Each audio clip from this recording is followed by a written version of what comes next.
RJ Harvey may be gone, but the run game's still going to have to go if UCF is going to win some games in 2025.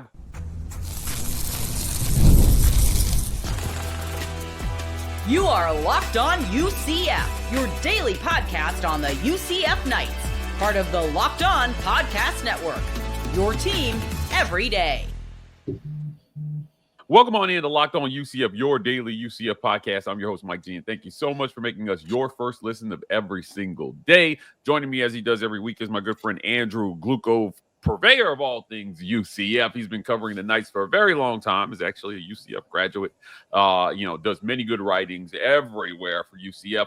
We're talking about the run game today, Andrew. Let's talk about what this run game looks like post RJ Harvey. I was sitting around talking with a fellow media member about the greatness of RJ last year. 6.8 yards per carry, as we've mentioned on this show before. Only one back in all of college football averaged more yards per carry than RJ Harvey, and that's Ashton Jeanty. We all know he ended up in New York for the Heisman. So let's talk about Harvey here for a second and the shoes that, the hole that he leaves for UCF's run game. They rushed for 2,900 yards as a team, but despite the 4-8 record, that actually led the Big 12 in rushing. How hard is it going to be to replace this production? Oh, well, I mean, you don't replace it. You just hope to adapt and recover.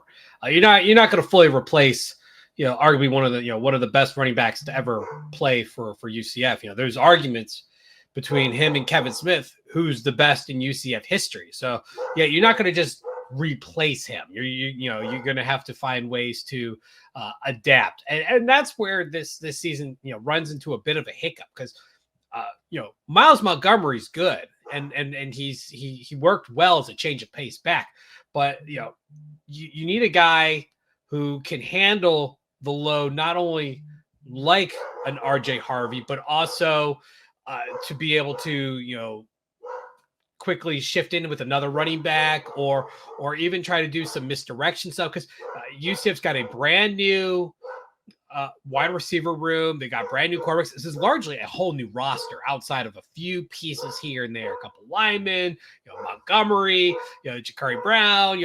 Other than that, this is largely a brand new offense. So you've got to. That's what the spring was all about, is evaluating that talent and being able to figure out, okay, what do I even have? Brand new coaching staff to boot. So it's pretty much a hard reset. And UCF's bread and butter was the running game, despite themselves. And how bad the passing game was. The running game was on point. And as the passing game faltered, the running game struggled at times, but that's because teams keyed in on the run. They didn't respect the pass, nor should they.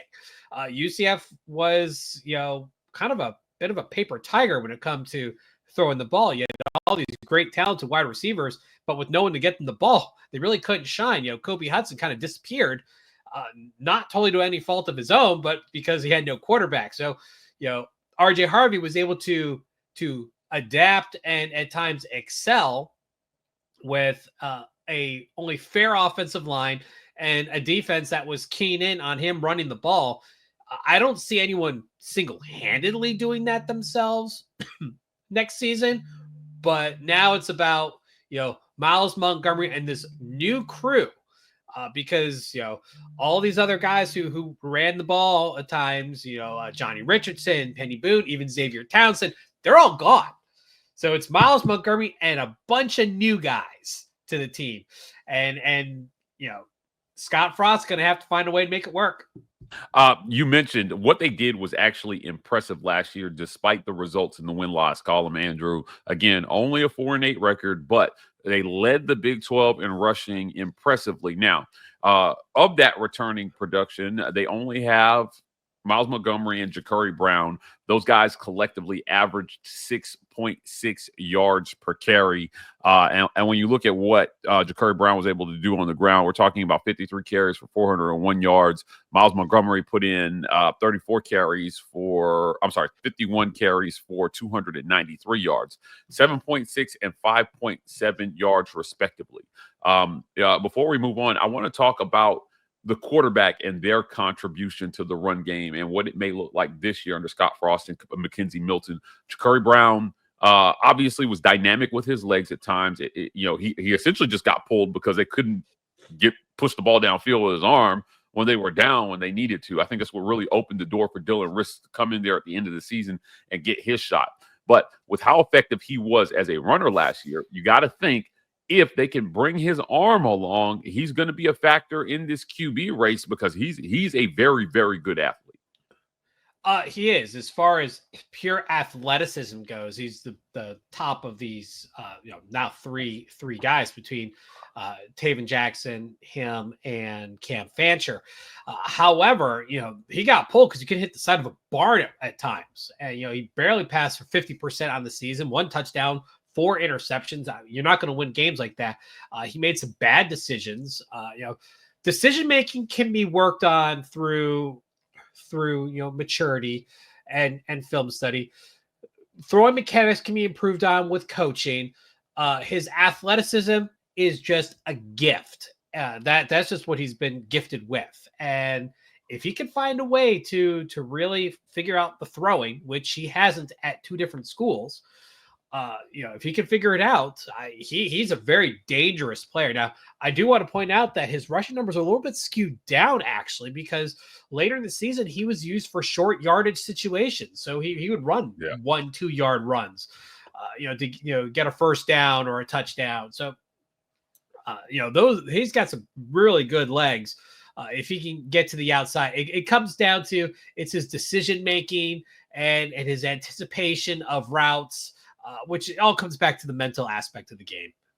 Yeah, the balance between having him sit in the pocket and deliver the football and allowing him to use his God-given athleticism to make plays on script and off script is something that we're going to keep an eye on here with Scott Frost, and McKenzie to see, what do these guys want their quarterback to do, right?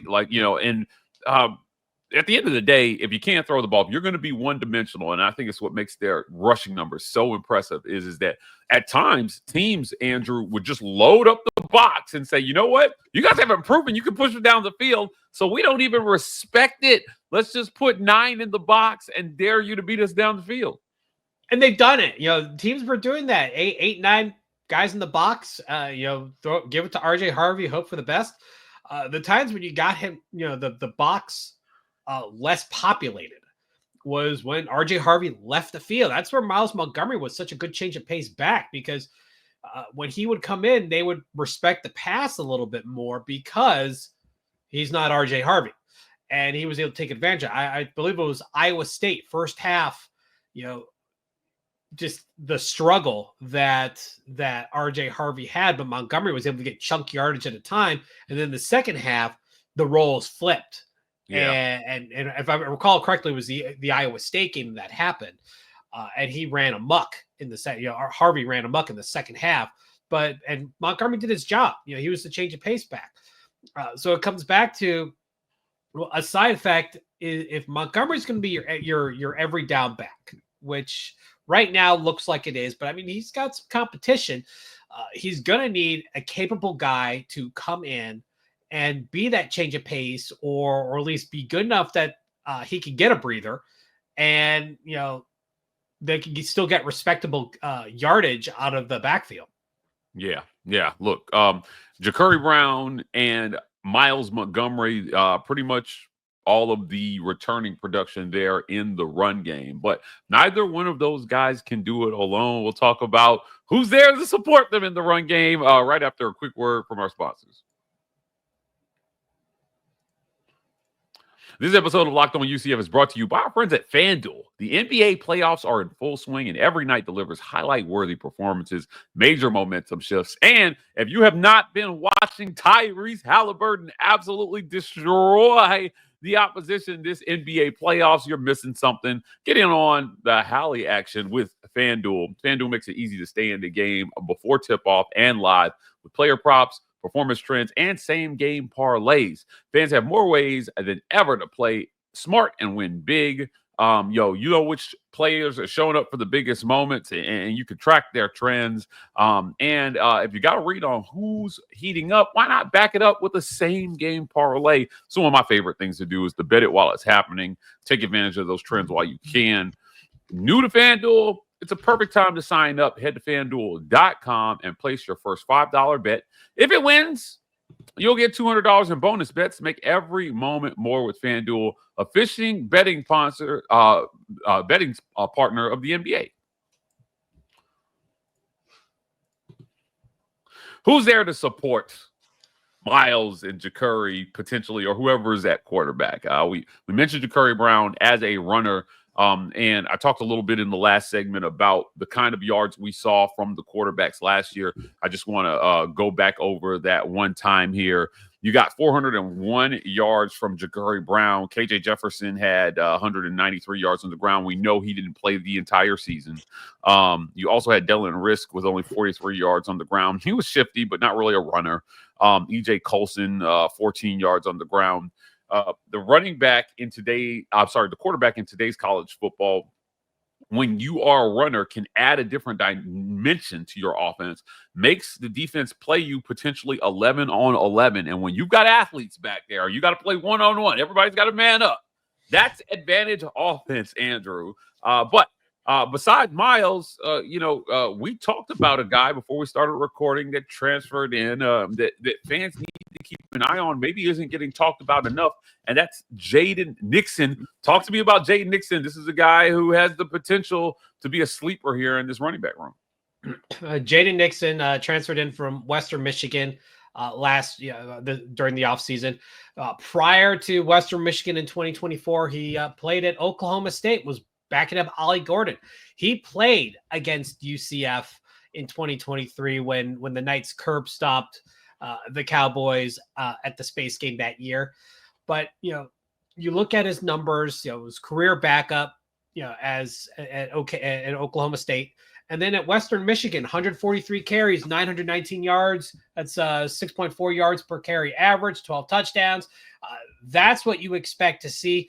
So, the funny thing is, going into 2024, UCF had a big pickup out of the MAC in Penny Boone. Boone sputtered. He had a couple of bright spots, but by and large was very much a bust and worked his way out of the rotation, was barely on special teams and just never really excelled at UCF. The hope is that with UCF not having RJ Harvey, not having as large and a developed stable of running backs, that a guy like Nixon can step in and be able to do something productive. He played 13 games last year. He's played multiple games in the Big 12. He knows what the competition is. Can he take the development that he had in the MAC last year and be able to bring it back to the Big 12 as the second guy? He doesn't have to be the one to carry the torch, but he's got to be there as a capable backup. UCF definitely thin at running back experience wise. There's talent there.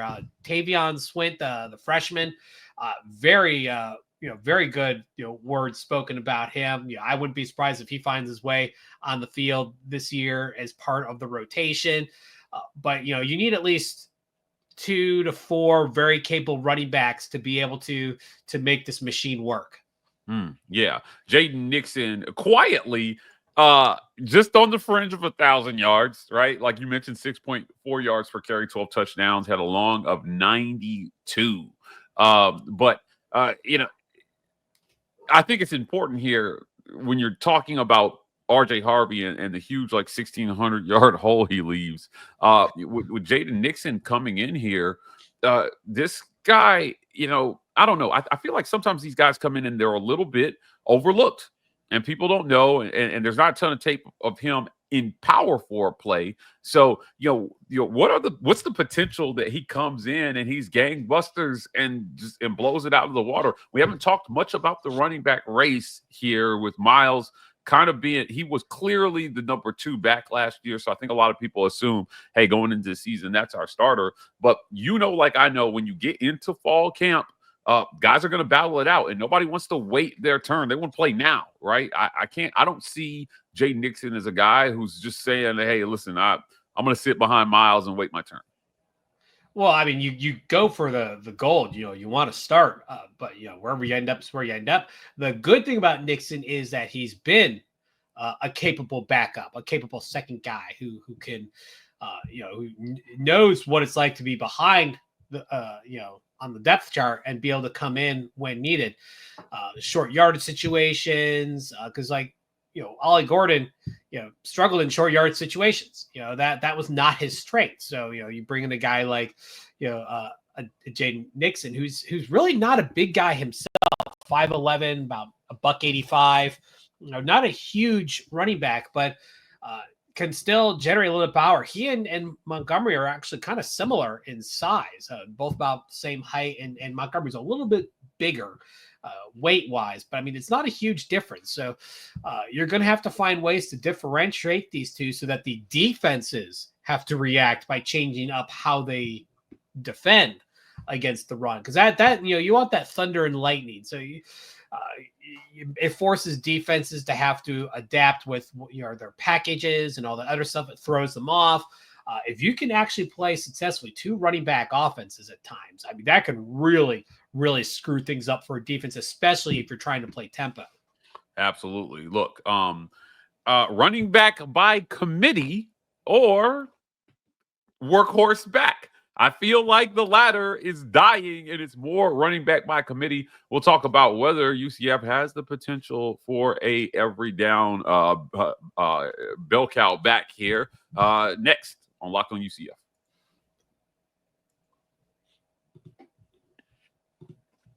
Is there an every down back in this running room? Now, we talked about the running back, and Jacurri Brown certainly has the legs to carry the ball a ton, right? He's a big guy. He's tough, right? He'll get in between the tackles. He's got the speed to get to the outside, but you don't want to see that on your quarterback. I think that Scott Frost and McKenzie Milton are going to be hoping to keep their quarterback upright as much as possible this year. So he's handing the ball off to the running back, because one thing that can deter your first year as a head coach taking over a program is injuries. Probably at the top of the list. You get your quarterback hurt, it changes the fundamental premise of what you want to do offensively. And they've got some guys in this QB room who can who have different sort of skill sets. You know what I mean? Like, it's not all these guys are built the same. So if you change the quarterback, you're gonna have to change the offense. That means making sure you keep them healthy so that they're not running the ball. We saw teams in college football last year with QBs well over 100 carries in Power 4 conferences. You'd be surprised how many guys at the quarterback position had over 100 carries. I think they aim to keep that number down by handing it off to the running backs, but how much and to which guys, right? Let's start with Miles. Does he have that every down back potential to carry, I would say, over 20 times a game? I think that's fair. I think between 20 and 25 carries is probably going to be his max. He had a knee injury that knocked him out for a little while last year, and it was a little bit hesitant when he came back, whether that knee was going to stay stable or not. It did, and that's how he was able to settle in as the number 2 running back. One of the things that Jim Brown did as a running back in the NFL when he was playing back in the 50s and 60s is, as you said, every time he got knocked down, he got up real slow. And it was one of the reasons was, never show that you're hurt and to kind of play that psychological game. Well, the problem is, UCF wants to play with tempo. And, a guy like Montgomery, who has dealt with some injuries, can he stay upright enough to run 20-25 carries a game? That's the real question. I think they probably won't cap out above 25 for him. It really depends on how he overall adapts to being the number 1 running back. But I can see Nixon getting a fair share. I don't see as much designed runs by UCF's coaching staff, even though obviously Scott Frost comes from the Tom Osborne school of running. As a quarterback, you ran a lot, and he was good at it. He was real good at it. But even McKenzie Milton, who was, good, had good legs, running was not a priority for him in the offense. He did it plenty, but it wasn't a priority. They utilized the backs that they have. It allowed, him to, Milton to roll out and tuck it and run if the reads weren't there. Again, it goes back to the mental preparation of the quarterback. Can he handle making the reads quick enough? Can he make the smart choice to not force it in there if it's not there, or fake it the other way? Look like you're going to run and then be able to pull it down and make the pass once it opens up. You can use the run to set up the pass. And I think that's what UCF's offense is going to have to be. With such a change in the wide receiver room, you're basically starting from scratch. A lot of change in the quarter. But basically, as we said, it's almost a hard reset in this entire team, not just the offense. But, if you can find a way to get your quarterback, and we haven't talked about Tayven Jackson. Tayven Jackson doesn't have a lot of running stats behind him. He's more of a traditional pocket quarterback. But even him, if you can get them with the mindset of being able to move around and sell the run a little bit and pull the ball back down and quickly turn around and make a pass out of it, accurately, you can cause a lot of damage and force teams to have to play back and respect that. Because, the key is don't let guys behind you. So that would force the defensive backs to have to play further back and allow that middle third of the field to become much more open for a quarterback tuck and run. Yeah. Look, it's for reference for our listeners on pod. RJ Harvey averaged just under 20 yards per carry last season. So just as a reference point, somebody who was very good. And I think some fans would say maybe still a little underutilized when you look at his total carries on the season. He was I believe he finished 6th in rushing in all of the NCAA last year, Andrew. And he had the potential for much more when you look at, that top 10 list of guys rushing there. We talked about Ashton Genty at 1, RJ Harvey at 6, Dylan Sampson from Tennessee at 9. But RJ only had 232 carries on the season. Jaden Nixon had 143 carries last year. We talked about Miles's carries, kind of an insignificant number in terms of this conversation because he wasn't the lead back, but certainly, he's going to get a much more of the load this year. I just want to make sure that people understand 232 carries for RJ Harvey.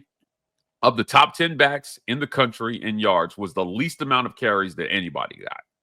As a matter of fact, in the top 20, there were very few backs who had fewer carries than RJ Harvey. So, getting 20 plus carries a game for either one of these backs would mean they're being utilized at a higher rate than RJ Harvey was, and he was gangbusters. But that's why I think this changing system is so interesting to me. It's going to be fun to watch how these guys manage the run pass ratio here in year one. Every coach aims for a 50-50 balance. In a perfect world, you throw it just as much as you run it, and you keep the defense guessing which you're going to do every play. But like I know, when you get down, you end up having to throw it to catch up. So when things aren't on schedule, sometimes you got to lean a little bit more on the pass than you would like, and that's what throws that ratio off. Can these guys stay ahead of schedule on first and second downs to keep the run game more effective late in games? That's going to be this is why I'm harping on play calling. It's going to be fun to watch these guys call plays. I thought the play calling at UCF lacked imagination, and I think it really hampered the run game. Even though they led in yards in the conference, it didn't result in wins, though. It was just, you had to abandon it at the end of the games because you were down. Well, it hampered a lot of things. You talk about RJ Harvey's carries. It was supposed to be less than that. He was supposed to be in a 4-man committee.